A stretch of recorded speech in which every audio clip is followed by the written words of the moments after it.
Penalty corner में आपका स्वागत है। एक अंतराल के बाद मैं फिर हाजिर हूँ।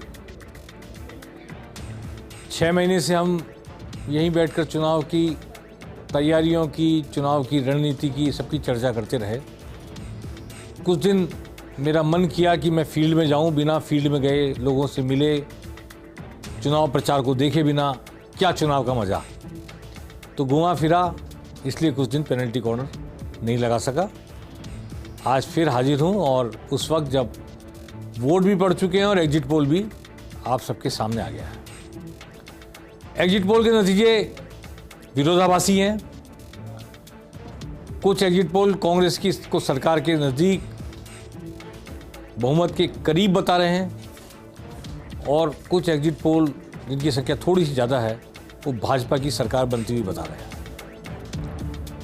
सबसे इम्पॉर्टेंट बात यह है कि जो एग्जिट पोल कांग्रेस की सरकार बनती हुई बता रहे हैं, कांग्रेस को करीब बता रहे हैं सत्ता के, वो 96 से 106, 95 से 105 मार्जिनल विक्ट्री बता रहे हैं, या मार्जिनल बहुमत बता रहे हैं, या मार्जिनल बढ़त बता रहे हैं। जो बीजेपी की सरकार बनती हुई बता रहे हैं, ऐसे एग्जिट पोल 122 तक ले जा रहे हैं बीजेपी को। आइए हैव ए लुक, देखते हैं कि कौन क्या कह रहा है। सबसे पहले आज तक का सर्वे जो है एक्सेस माई इंडिया के साथ मिलकर उन्होंने किया। बीजेपी को 80 से 100 बता रहे हैं, 20 सीटों का मार्जिन इधर से उधर, न्यूनतम और अधिकतम के बीच। वैसे ये एग्जिट पोल कितना एग्जैक्ट हो पाएगा इतने बड़े गैप के कारण, ये सोचने वाली बात है। पर बीजेपी 80 से 100 और कांग्रेस 86 से 106, यहाँ भी 20 सीटों का। इन 20 सीटों में 10 मान लो तो इनके हिसाब से 96 कांग्रेस और 90 बीजेपी। ऐसा एवरेज लोगों ने निकाल के भी बताया मुझे। 9 से 18 सीटें बता रहे हैं ये अन्य पक्ष के खाते में।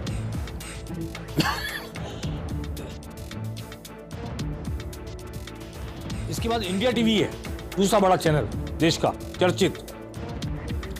उस चैनल में बीजेपी को 80 से 100 सीट बता रहे हैं और कांग्रेस को 86 से 106। अगेन वही है शायद।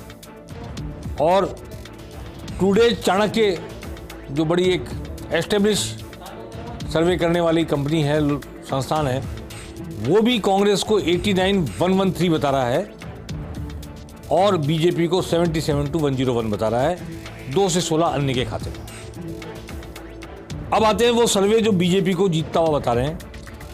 एबीपी सी वोटर सर्वे बीजेपी को 94 से 114, अगेन 20 सीटों का गैप। कांग्रेस को 71 to 91, 20 सीटों का गैप, यानी 20 सीटें दोनों में बटेंगी। बीजेपी के पास कितनी जाती है, कांग्रेस में कितनी जाती है, कहा नहीं जा सकता। अन्य को 9 से 19 बता रहे हैं। नवभारत टाइम्स का सर्वे है, वो बीजेपी को 108 से 128, सबसे ज़्यादा सीट नवभारत टाइम्स का सर्वे बता रहा है। नवभारत टाइम्स अखबार भी है, चैनल भी है उनका। और 56 से 72 कांग्रेस को बता रहा है, 13 से 21 अन्य को बता रहा है। अन्य के मामले में इनको थोड़ा रियलिस्टिक माना जा सकता है।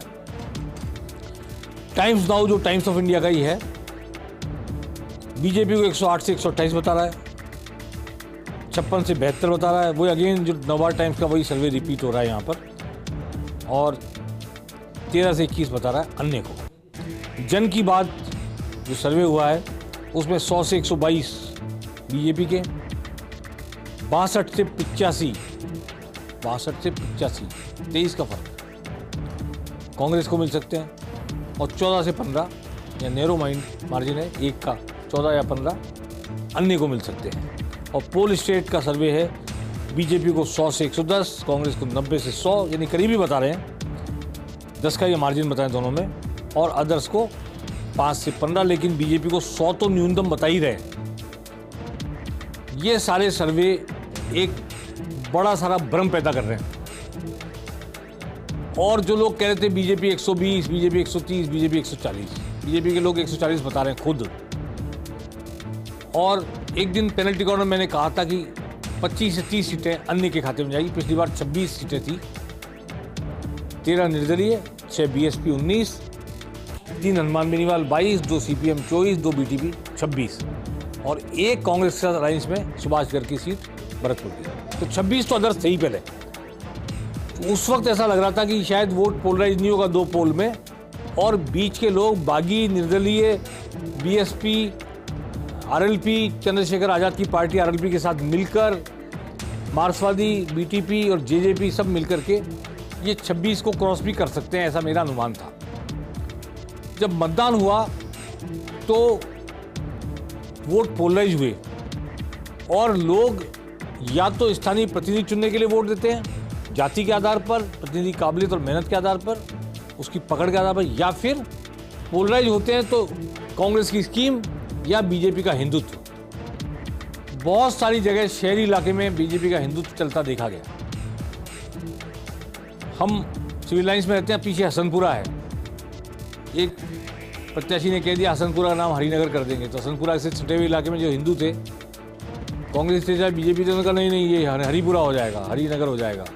चलिए, कांग्रेस तो मुस्लिमों की पार्टी है, हम बीजेपी को देते हैं। अनपढ़ लोग भी जो है वो हिंदुत्व के नाम पर बीजेपी चले। तो ऐसे विचारधारा के आधार पर भी पोलराइजेशन हुआ है।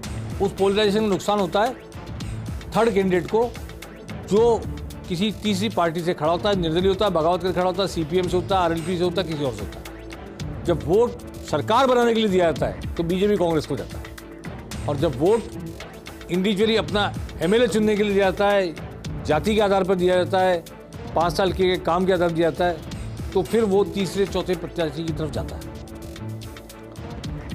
अब मैं आपसे कहना चाहता हूं कि बहुत बड़ा भ्रम फैला हुआ है, इस बात में कोई दो राय नहीं कि 100 सीट किसी भी पार्टी की लाना बहुत मुश्किल काम लग रहा है।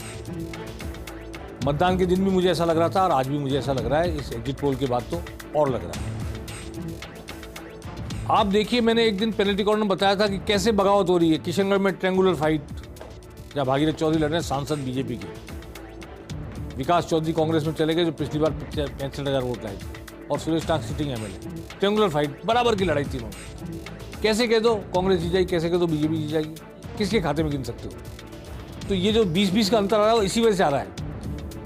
मैं चित्तौड़ जा गया, चंद्रभान आकिया ने ऐसा चुनाव लड़ा है, बिल्कुल जो सिटिंग एमएलए थे, टिकट कट गया, वो नरपत सिंह राजवीर बीजेपी की राह में चट्टान बन के खड़े हो गए। तो कोई आश्चर्य नहीं कि फाइट उनके और कांग्रेस के बीच हो जाए।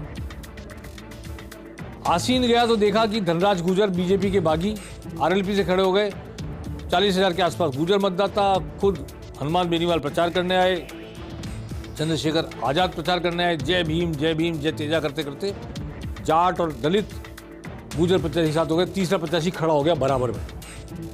ऐसी 20 सीटें बता सकता हूँ। कांग्रेस की भी बागी, राकेश बोयत खड़े हुए, जिला प्रमुख थे केशवराय पाटन से, और सीएल प्रेमी जो कांग्रेस के एमएलए रह चुके हैं पहले, उनके रास्ते में रोड़ा बन गए। वो हो सकता है वहाँ से बीजेपी इसी वजह से जीत जाए। तो ऐसे कई परमिटेशन कॉम्बिनेशन बने हैं, ऐसी कई रुकावटें दोनों पार्टी के रास्ते में, जिसमें बीजेपी के सामने ज़्यादा संख्या में रुकावटें हैं। कैलाश मेघवाल बीजेपी के बागी, विधानसभा अध्यक्ष रह चुके, केंद्रीय मंत्री रह चुके, राज्य में मंत्री रह चुके, बूटा सिंह को हरा चुके, वो शाहपुरा से फिर खड़े हो गए 90 साल की उम्र में, कहते हैं 90,000 से जीतूँ। बीजेपी कांग्रेस टके से देखते रह गए। तो अब जीतेंगे नहीं जीतेंगे मैं नहीं कह रहा, लेकिन वो उस पार्टी को नुकसान पहुंचा रहे हैं जिस पार्टी में वो कल तक थे, जिसके खिलाफ बगावत कर रहे हैं, और बड़ी भारी नुकसान पहुंचा रहे हैं। तो 30,000 से लेकर 80,000 वोट तक लाने वाले कई प्रत्याशी बागी के रूप में मौजूद हैं, चाहे निर्दलीय हैं, चाहे आरएलपी से हैं, चाहे किसी और पार्टी से। ऐसे जेजेपी की बात करता हूं, वो फतेहपुर शेखावटी में, दाता रामगढ़ में उनके प्रत्याशी ने जबरदस्त चुनाव लड़ा है, पृथ्वी मील ने चुनाव लड़ा सूरतगढ़ में जबरदस्त, वो त्रिकोण बनाने, वो कहाँ ले जाएंगे। दोहद में सीपीएम, और बीएसपी की बात करें तो खेतड़ी में जो बीएसपी ने चुनाव लड़ा है, वो तो 6 महीने चुनाव ही लड़ रहा था प्रत्याशी, घुमरिया, मनोज घुमरिया। तो ऐसे बहुत सारी सीटों पर बाईपोलर वोटिंग नहीं हुई होगी, ऐसा मेरा अनुमान है।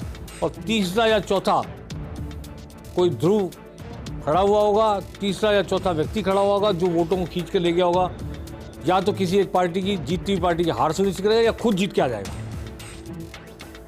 दूसरा मेरा अनुमान है कि 18 साल के वोटर ने, 18 साल से 22 साल के वोटर जिसने पहली बार वोट दिया है, मुझे ऐसा लगता है कि उसने pro BJP, pro Modi vote दिया होगा, ऐसा लगता है।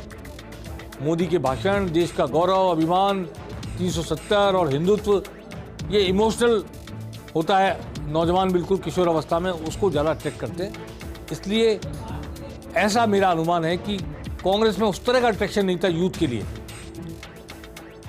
तो इसलिए उन वोटर्स के बारे में ऐसा अनुमान है, पहली बार वोट देने वालों के बारे में, कि चांद पर यान उतरा और ऐसा हुआ और वैसा हुआ, देश का स्वाभिमान, हिंदुत्व, इसने अट्रैक्ट किया। लेकिन महिलाओं की बड़ी बड़ी कतार लगी, और खासतौर पर ग्रामीण इलाकों में महिलाओं ने पुरुषों से ज़्यादा वोट दिया है।